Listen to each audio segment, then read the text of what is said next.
Les travaux d'exploration devraient débuter avant le 15 avril. Donc, il y a une certaine urgence, on anticipe la mobilisation. En clair, la zone concernée, qui est découpée en périmètre, avec le nom d'un permis, va de Lagny-sur-Marne à Châlons-en-Champagne. Et pour du nord au sud, du sud du département de l'Aisne et du département de la Marne, jusqu'aux frontières de Soissons à Vélizy-sur-Aisne.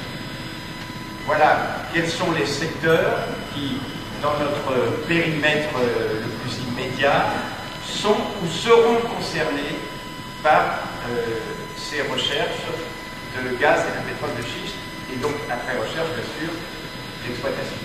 Donc, notre objectif, c'est, après le film, c'est de construire cette coordination de citoyens, d'associations et de collectivités et d'élus.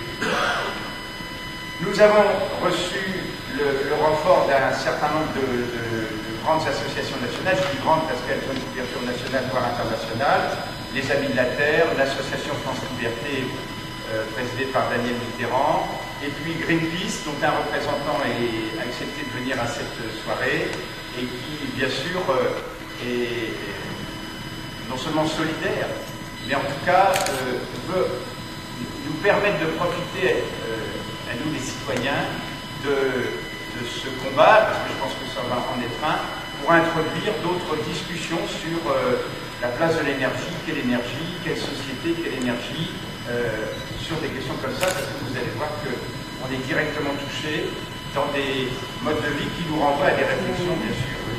La question de l'eau est extrêmement prégnante. Quel est le cadre de cette soirée?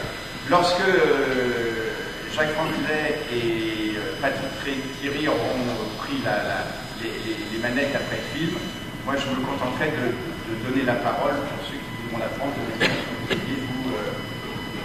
pas les mains libres pour le coup, mais le cerveau libre pour pouvoir répondre et aux préoccupations. Voilà.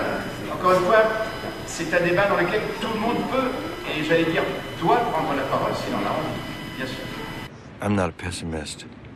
I've always had a great deal of faith in people, that we wouldn't succumb to frenzy or rage or greed, that we figure out a solution without destroying the things that we love.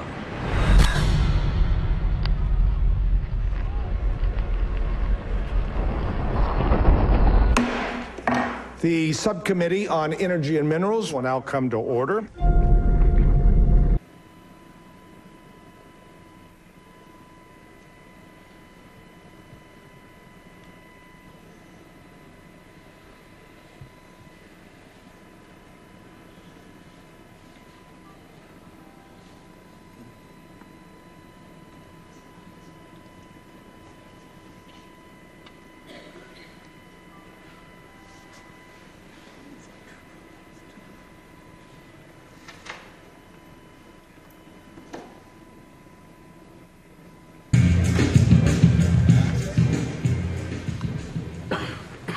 Le rôle de ce film est essentiel. Le réalisateur a expliqué dans un interview qu'il avait projeté le film au fur et à mesure qu'il le réalisait, que, en quelque sorte, sa prise de conscience a été diffusée de cette manière-là. Et pour le moment, ils ont remporté au moins une victoire aux États-Unis. C'est que l'État de New York a voté le moratoire sur l'exploration des gaz et pétrole de schiste. Je voudrais simplement dire que lorsque à Saint-Marcel-des-Valences, on a réuni les coordinations, les collectifs constitués et ceux qui sont en cours de constitution, on a rappelé qu'il y avait un mot d'ordre essentiel qui était de dire ni ici, ni nulle part ailleurs. Oui. Notre combat, enfin, notre mobilisation, ça n'est pas simplement pour qu'on soit protégé dans nos quelques 800 km² ici, et que vous voyez bien qu'on est confronté à un problème, je dirais, de civilisation, sans utiliser de grands mots. Donc, ce film parle lui-même, il n'insiste pas trop sur la technique de fracturation utilisée, mais vous imaginez bien ce que peut produire la propulsion de ces produits chimiques, de l'eau, du sable, dans un sous-sol qui évidemment est une matière vivante. Qu'est-ce qui s'est fait jusqu'à présent? Qu'est-ce qui se passe à Doubs, en Seine-et-Marne? Comment on se mobilise autour d'eux? Parce que ça commence là, hein. Pas demain, ça commence maintenant. Et puis, d'une manière générale, comment on coordonne ce qui peut se passer en Picardie, en Île-de-France, en Champagne-Ardenne, et bien sûr jusque dans les régions publiques. Patrick Thierry, président de Picardie Nature, une association régionale de protection de la nature et de l'environnement, pas connue dans l'Aisne, pas encore conscient. Voilà, on est basé sur Amiens. On a une emprise régionale, peut-être, pour l'instant, dans deux domaines. Hein. On monte un observatoire de la faune sauvage, qui va devenir un observatoire régional de la biodiversité, qui va servir à fournir des données naturalistes sur la faune notamment, et puis aussi sur la flore, à un tas de collectivités, aux institutions. Et puis, on a une capacité juridique à mener des actions sur les 3 départements de la Picardie. Et dans l'Aisne, on a 2 dossiers avec plusieurs associations, notamment Vie et Paysage, l'incinérateur de Vendeuil, incinérateur de déchets industriels, et puis une pollution qui a pris naissance autour de Saint-Quentin, une pollution au PCB, qui a pollué la rivière Somme et ses affluents, et un combat juridique difficile puisqu'on a été condamné en première instance il y a 1 an pour procédure abusive, à payer avec une autre association de protection des étangs de la Somme 7 000 € à la municipalité de Saint-Quentin et à des entreprises de BTP. Voilà, on a une capacité régionale pour agir juridiquement. Et puis on est aussi adhérent historique depuis 40 ans d'une fédération nationale que vous connaissez peut-être, France Nature Environnement, qui a également un service juridique, et sur lequel on peut s'appuyer dans le dossier de l'exploitation des huiles de schiste. Jacques Ronclet, président de Vie et Paysage, donc une association basée à Château-Thierry, qui est aussi agréée sur les 3 départements de la Picardie, mais en plus la Marne. Donc on est une association vraiment généraliste de défense de l'environnement. On se bat pour tous les problèmes environnementaux, en particulier effectivement ARF, c'est un vieux combat depuis plusieurs années. Récemment aussi, il n'y a pas loin, juste à côté, il y a le bois de la Marette, donc des exemples qui sont assez forts.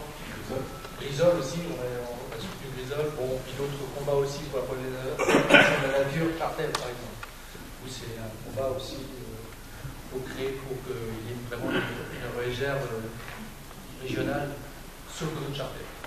L'association de défense de l'environnement et du patrimoine à Doubs. Et nous sommes maintenant, par la force des choses, le fer de lance de ce qui va se passer.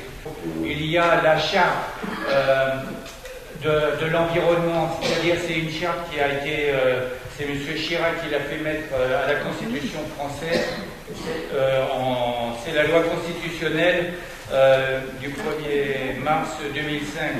Et dans cette charte, on dit « Toute personne a le droit de vivre dans un environnement équilibré et respectueux de la santé. Toute personne a le devoir de prendre part à la préservation et à l'amélioration de l'environnement. » Donc là, tout est dit. Et à un moment donné, on va faire des cabinets d'avocats qui vont se mettre. Mais je pense que si on respectait déjà la Constitution française et cette charte de l'environnement qui fait maintenant partie de la Constitution française, il n'y aurait pas besoin de faire cette levée de bouclier qui cependant est nécessaire parce que là c'est un enfumage de première, c'est-à-dire pendant que les associations comme la mienne, là, je suis allé renaître dans l'environnement dans le, je sais pas, le truc numéro 5 là, sur les lois, etc. Pendant ce temps-là, M. Borloo, Mme Morizet Kosciusko, son adjoint, et puis M. Jacob, le rapporteur de l'environnement, à l'Assemblée nationale, signaient tous les décrets d'exploitation, comme le décret de Château-Thierry qui nous concerne, et tous les autres d'exploration, et tous les autres décrets. Et voilà. Donc là, à Doue, le 5, je sais que vous allez venir nombreux. Les renseignements généraux nous indiquent qu'il va y avoir entre 2000 et 5000 personnes. Peut-être y en aura-t-il encore plus. Mais ce qu'il faudrait faire, c'est tuer la paix dans l'œuvre à sa conception. Donc nous, c'est peut-être, on parle de pilule du lendemain, mais la pilule du lendemain, il faudrait qu'elle soit à Doue, là, le 5, pour que tout s'arrête une bonne fois pour toutes. Voilà, et qu'on comprenne ce qui se passe exactement, parce que quand on voit les paysages dévastés, c'est pas possible. Voilà, mais je vous remercie. Vous voulez donner des précisions sur les rendez-vous actuels? À Doue, il y aura également le 2 avril prochain, oui, la réunion de la coordination nationale de tous les collectifs de France, puisque j'ai eu effectivement M. Delessal au téléphone et il a une salle qui est en capacité de nous accueillir. Voilà. Donc, ça va devenir effectivement l'épicentre de la contestation de la mobilisation citoyenne. Voilà.